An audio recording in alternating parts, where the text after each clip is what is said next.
build some houses to the affected areas. But this commitment also fell down due to the lack of coordination between the Bangladesh government and the Indian government. Only the bilateral cooperation and coordination. So this is also the effective measurement. Absence of inconsistency among agencies.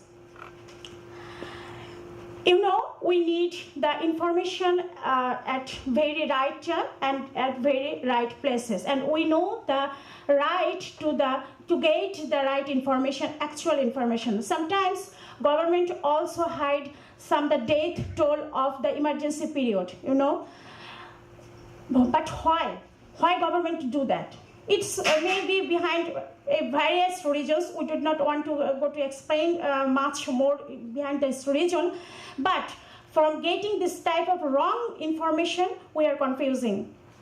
And sometimes you know that international media is covering the death toll is on such type of number, and the national media is covering the different type of numbers. We can also see that the recent Hajj in Saudi Arabia, after the disaster, different media, different coverage area, different publication, they published the death toll and the different figure. So we are confusing for which is the right one. We have to base or at least we have to faith on the media. So how can we manage, or how can we know the right information? And from the experience of the Sendai framework for disaster risk reduction, we know that the new approach came, that Build Back Better. Build Back Better, it is the dimension of the post-disaster approach, but in the perspective of any other countries or any developing countries, it may be act as the pre-disaster action also. Because when we are doing something on the rehabilitation or reconstruction, it may be act for the next or upcoming disaster also. So Building Back Better approach could help us for the limitation of these challenging issues. Our next lack of understanding and coordination gap due to warning message. You know, from the warning message of Bangladesh, we just criticized various times, because most of the people, those are living in the coastal areas, they are illiterate. So the coastal warning message, when we are numbering it 1 to 11, so what does it mean? It is very confusing. I just talked to the several guys that, do you know what is the meaning of the number 10, alarming issues? But I did not get any answer, because what does it mean 10? Sometimes 10, what is 10? So if the level of the population is such type, so you can, so we can expect that the coordination and alarming issues should be community-based approach. They will be habituated of the warning message, and they will be communicated with the social structure also. So this is also our very big challenge, how we will introduce and how we will communicate with the social people when they are illiterate and where they are unable to understand the warning message. And number 5, weakness of sustained plan for disaster management. We should develop our plan in the sustainable manner. We should develop our plan in very comprehensive manner in the long-braced approach. Bangladesh government has very limited focus on the pre-disaster approach or pre-disaster program. We have the plan for 2010 to 2015, but before ending the 2015, we should develop our plan for the next 5 or 10 years for the long-term effective disaster management. If we need, we have to go door-to-door announcement for the awareness raising and the community resilience capacity building. If we need, we have to use the media of electronic printing and the social media also. And we should develop our ICT sector to communicate all of these coordination activities for the enhanced program of the better and effective disaster management.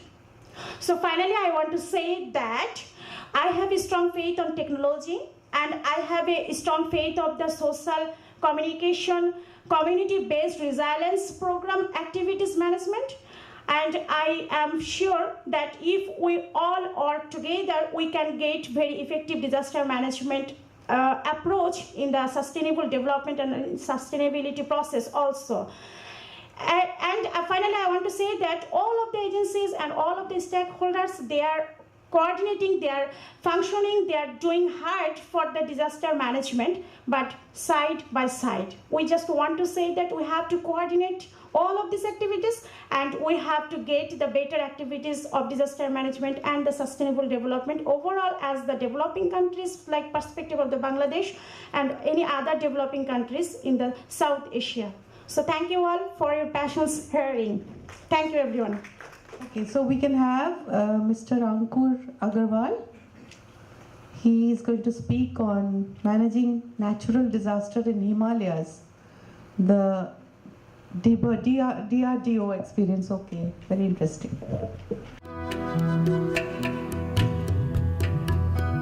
At the outset, very good afternoon to all honorable dignitaries and delegates on the dais and in the this lecture hall. 10 minutes is okay. Yeah, sure, ma'am. Sure. Now, almost 3 days we are learning about so many issues in the disaster, and now, as we all know, if we see any disaster, there are only two sides of a coin. Planning, pre-disaster planning, so that the risk or the damage can be reduced, and the other side is action after disaster, definitely the relief operations and rehabilitation. So as far as this DIBR, this is Defense Institute of Bioenergy Research, is concerned, our mandate is definitely very different, but it is the location or the strategic advantage which we are almost like doing a service for the society since our establishment somewhere in the 60s. So I will take this opportunity to introduce ourselves, where we are, and then I will also go through what we have experienced over the years. Next, please.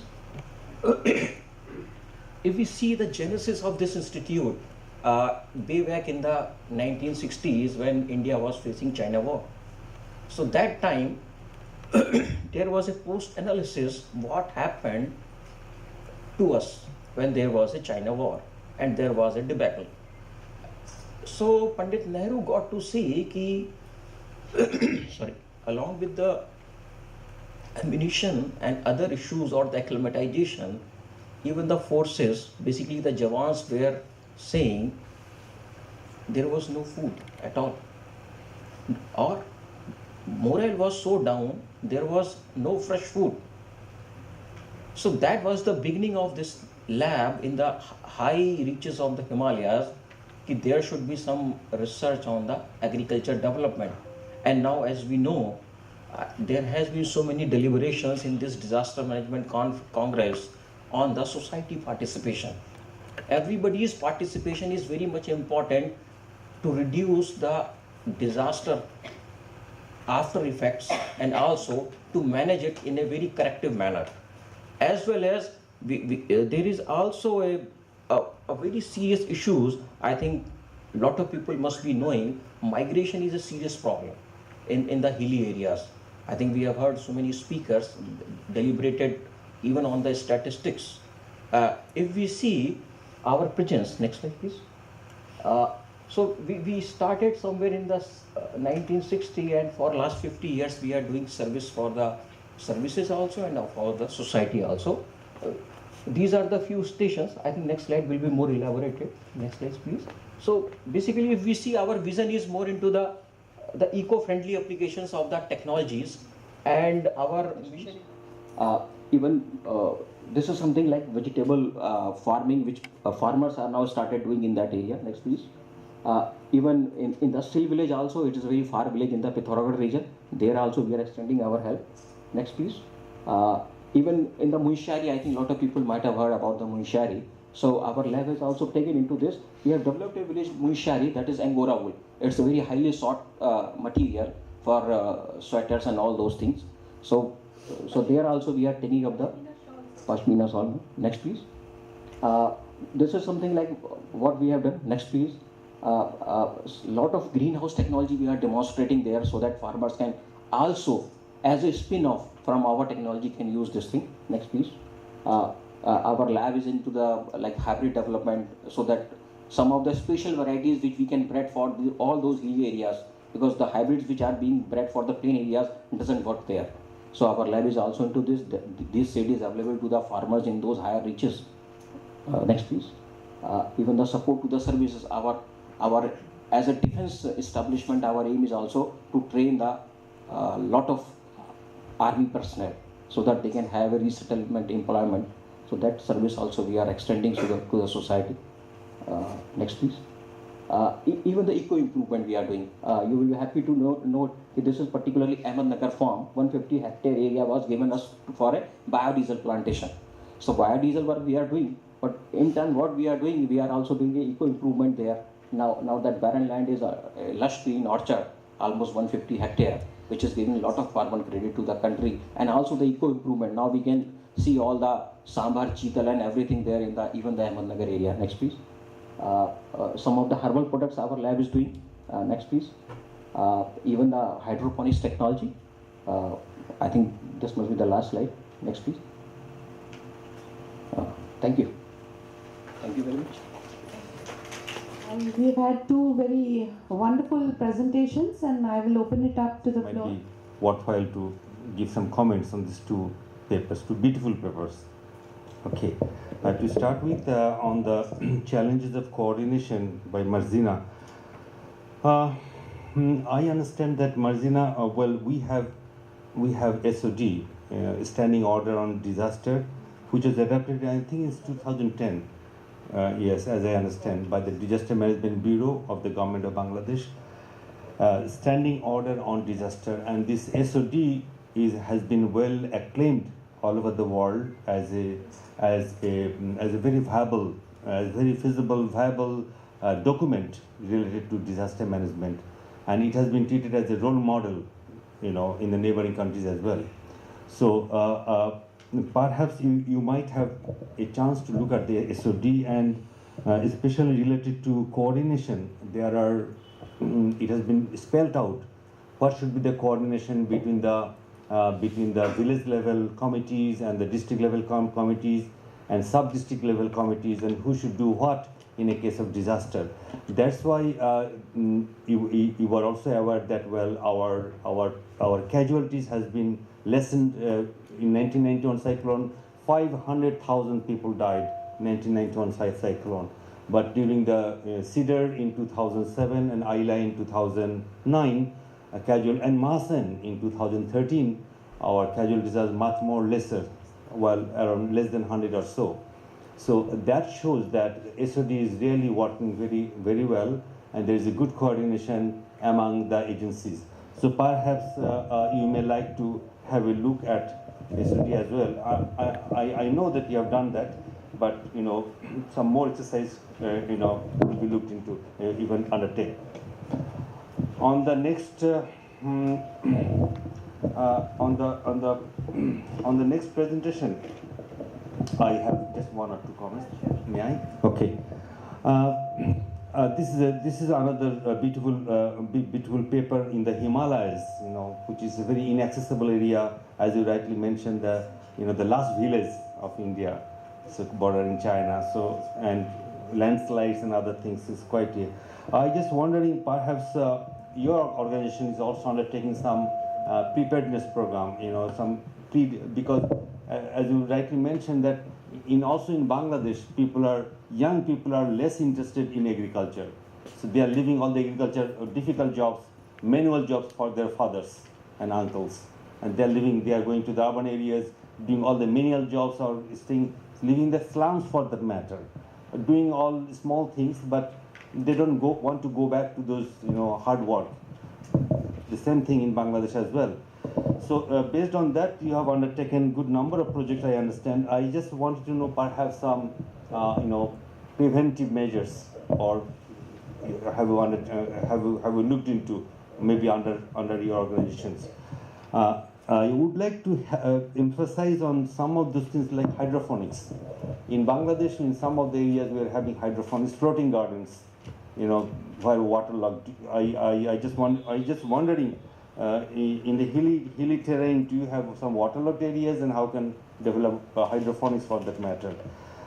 And biofuel, biodiesel is something to look into, but there is a long way to go. There's a long way to go. Jatropha, we have started planting some jatropha in Bangladesh as well, in the wetlands, but it's not yielding good results. There's a long way to go. Maybe from the, definitely you'll have an opportunity.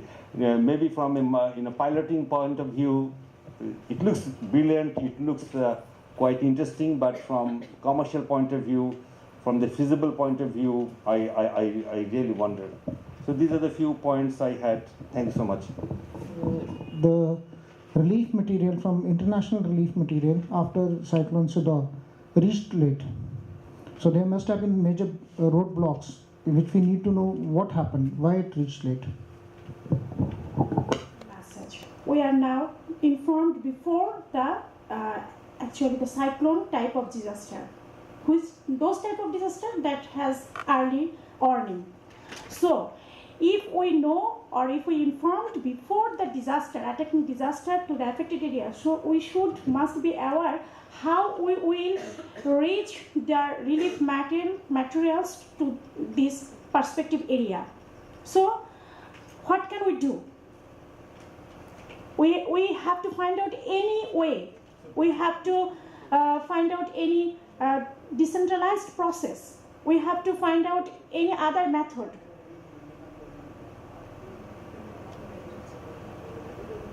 We have to discuss all about the scholars or the academician or the others person. How can we pursue the relief materials as early as possible? This is that. So my question was about the international relief material. So was it the political will to accept it? Because I know one incident where we were ready to provide the relief material, but the country refused because it went from third world to first world, or the developed nations. So they said, why India cannot help us? We are two IL-76 loaded with material. And after Cyclone Katrina hit US, they were not ready. They said they will look after themselves. So is that so, that Bangladesh didn't want to accept? There was a little political delay? Or was it that the world was not informed well in time that we need relief material? Because it is finally decided by the government of that country whether to accept the relief material or not. Correct? Yes. And thirdly, the weather itself plays a bigger role. We may be ready with the relief material, but your airports may not be fit for operations, or maybe will take a long time to sail from one port to the other to get the relief material in the area which is affected by the cyclone or whatever it is. So what was the main reason in your case? That is what I mean. Indian Air Force, right? Regional cooperation is very important. This is why it is very important. So we have in place the SARC, and SARC, there is a section under SARC which deals with the disaster mitigation problems. So many times I know we had offered help to many other countries which also refused our help. It is not only Bangladesh, but it was I think a long time back because of the tsunami or something during 2004. I remember our help was not needed, maybe in Japan.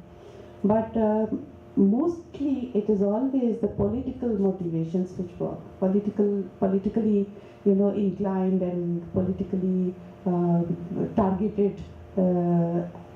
These are things which really a common man wouldn't know, but unless you go into the deeper relationship between countries through regional cooperation, why is it not working? How is it not working? Like India and Pakistan, we also have a lot of issues. So when we take relief goods to Afghanistan, we can take them, but we have to remove the tag "Made in India."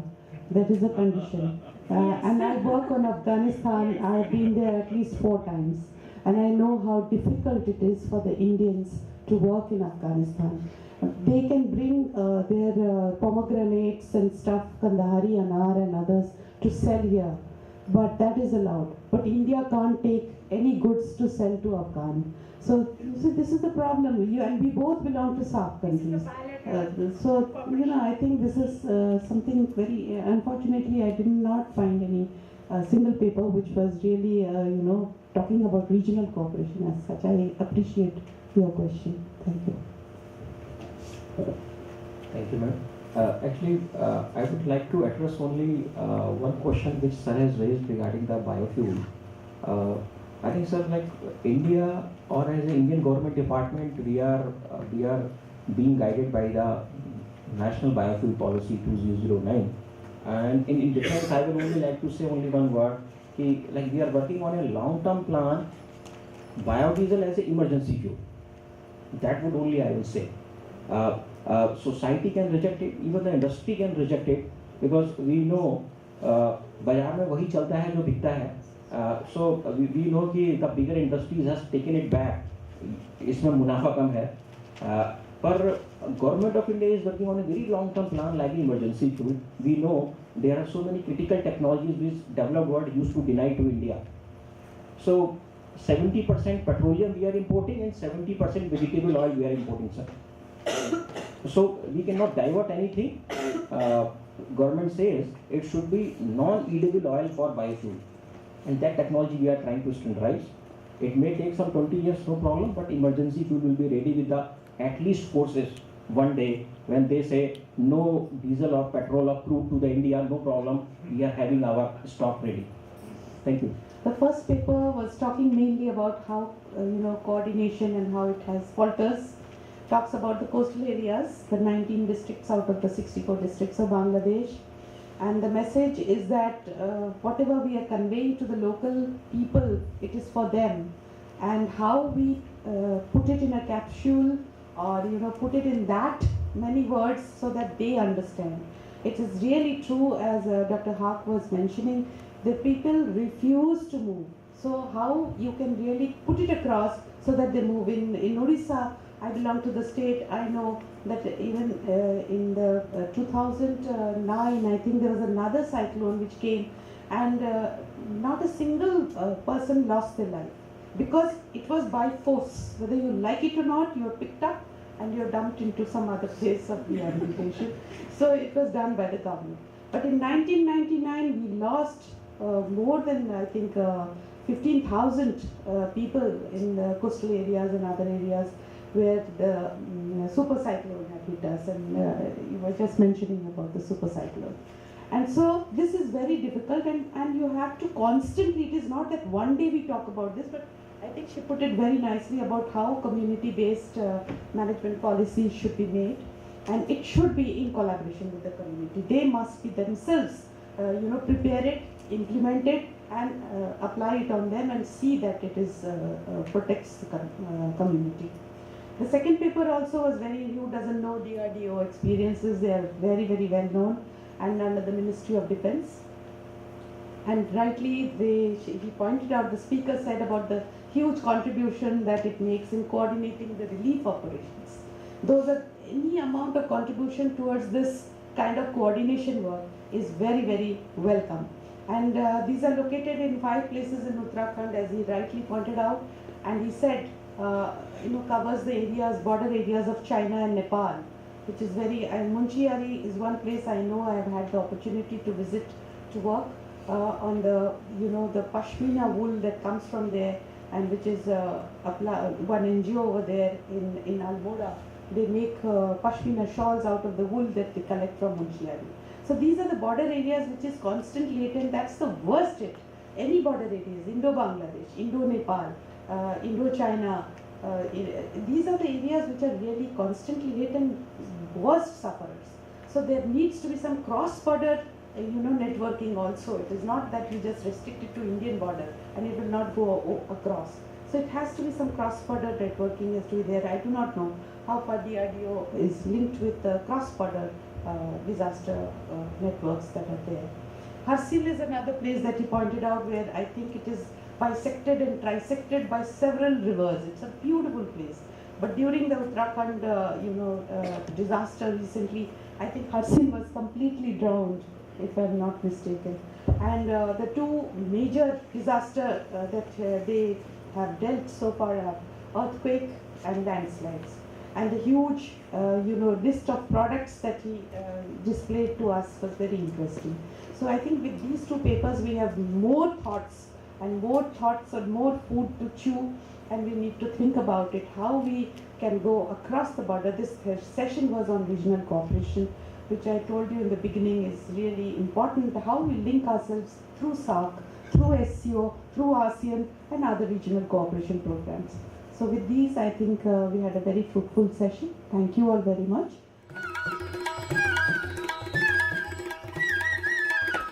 Teaching, now retired, and at the moment I'm emeritus fellow in the same place. So with this introduction, I go ahead with the session.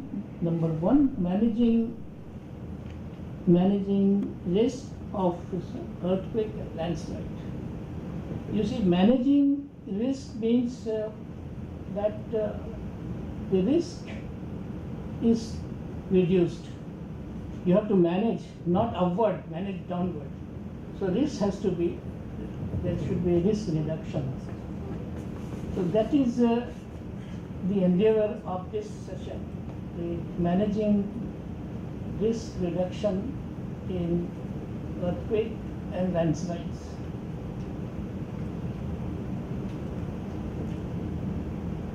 Earthquake, as you know, the risk is because of the hazard, earthquake hazard, which is due to the shaking of the ground. The more the shaking, intense shaking, more is the hazard, earthquake hazard. But the risk is the product of hazard and vulnerability of the structures. Now, if you have to reduce reduction in the risk, you cannot reduce hazard because hazard is natural. That is going to come, and whatever intensity it has to come, it will come. We cannot interfere with the hazard, and we all cannot reduce hazard. Therefore, whatever reduction has to take place, it has to take place in the structure itself. So the vulnerability reduction is the most important part. If we reduce the vulnerability, we reduce the risk, and therefore our objective is. With this introduction and brief comment, I will now invite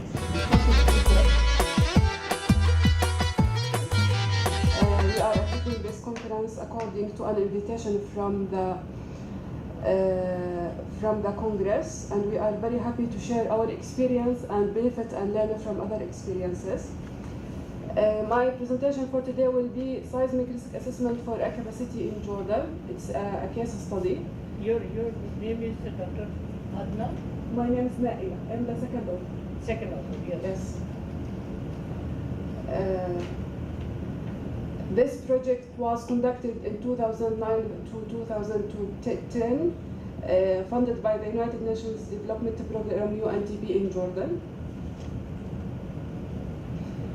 The project team consists of different experts in civil engineering, geophysics, seismologists, civil engineers, structural engineers, in the whole field that is required in the seismic field.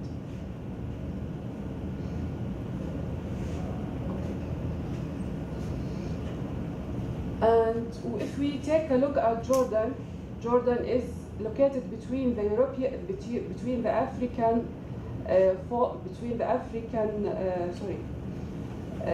Jordan is located on the northern part of the Arabian Plate and has an area of about 89 kilometers squares.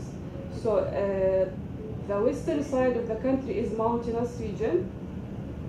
Between the two mountains of Jordan, between the west and the east, we have an active fault.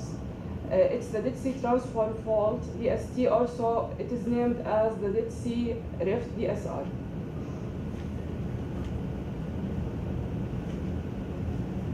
As I said before, it's a tectonic active structural fault. It is very important for Jordan because it is in between the African and Arabian plate. It is represent the boundary, and so the recorded motions between these plates are very important for us. The length of this fault is about 1,100 kilometers. It's a strike slip fault system.